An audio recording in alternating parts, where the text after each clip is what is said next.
परवरदिगार आलम कुरान पाक में इरशाद फरमाता है, फनकिहू मा ताब लकुम मिनन निसा, तुम उस औरत से निकाह करो जो तुम्हें भा जाए, पसंद आ जाए।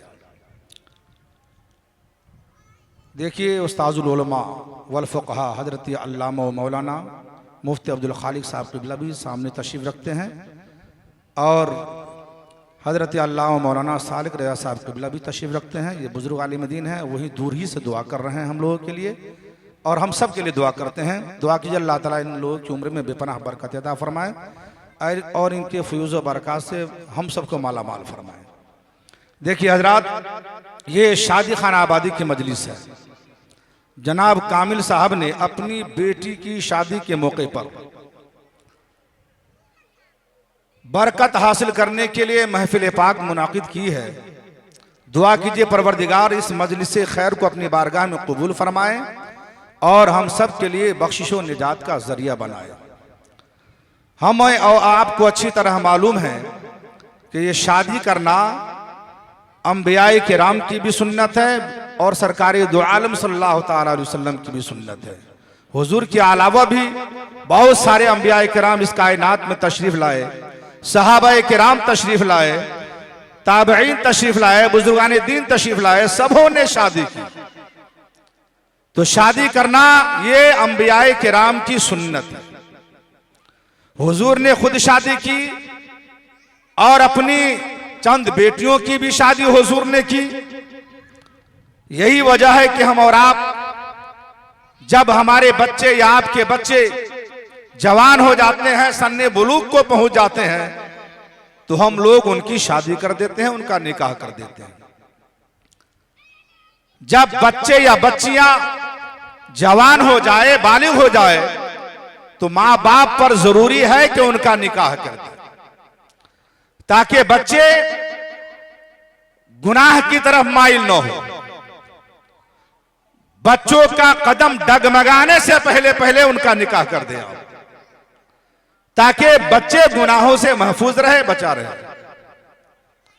सरकार दो आलम सल्लल्लाहु ताला अलैहि वसल्लम इरशाद फरमाते हैं, अन्नाकिहुल्लज़ी युरीदु बिल इफ़ाफ, निकाह करने वाला इंसान इस नियत से निकाह करे, इस मकसद से निकाह करे कि मैं अपने दामन को गुनाहों से महफूज रखूंगा, तो उसकी मदद की जिम्मेदारी परवरदिगार आलम ने खुद ले ली। जब इंसान शादी नहीं क्या रहता है, शादी से पहले अगर नेकियां करता है, इबादत और रियाजत करता है, नमाज पढ़ता है, तो उसे नमाज पढ़ने पर सवाब अता किया जाता है।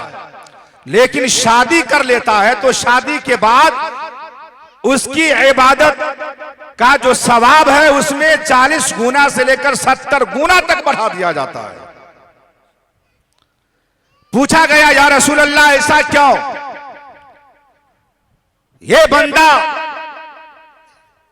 शादी से पहले भी नमाज पढ़ता था, रोजा रखता था, हज ज़कात देता था, अमाले सालहा करता था, नेक अमल करता था, और शादी के बाद भी इबादत कर रहा है, तो इबादत करने पर 40 गुना से लेकर 70 गुना तक सवाब को क्यों बढ़ा दिया गया?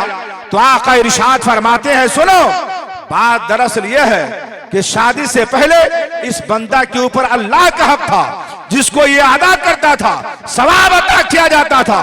लेकिन शादी के बाद अल्लाह का भी हक है इस बंदे के ऊपर और बीवी का भी हक है। दोनों के हुकूक को जब बंदा अदा करता है तो अल्लाह ताला को उसकी ये अदा पसंद आ गई और पसंद आने पर सवाब को 40 गुना से लेकर 70 गुना तक बढ़ा दिया है। मेरे इस्लामी भाइयों, तो शादी हो या ना हो, शादी अगर नहीं है फिर भी आप नमाज पढ़िए। अगर आप बालिग हैं, आकिल है, अगर आप मुसलमान हैं तो नमाज पढ़िए। लेकिन आज हम मुसलमान हैं, अपने आप को मुसलमान कहते हैं, इबादत से दूर है। उलमा चीख चीख कर परेशान है कि मुसलमानों नमाज पढ़ो, नमाज पढ़ो। कयामत के दिन नमाजी के बारे में पूछा जाएगा, उसके बावजूद भी लोग नमाज से एराज करते हैं, दूर भागते रहते हैं। मरिए कब्र में जाइए तो समझ में आएगा कि काहे हम दुनिया में रहकर नमाज न पढ़े। बड़ा अफसोस होगा।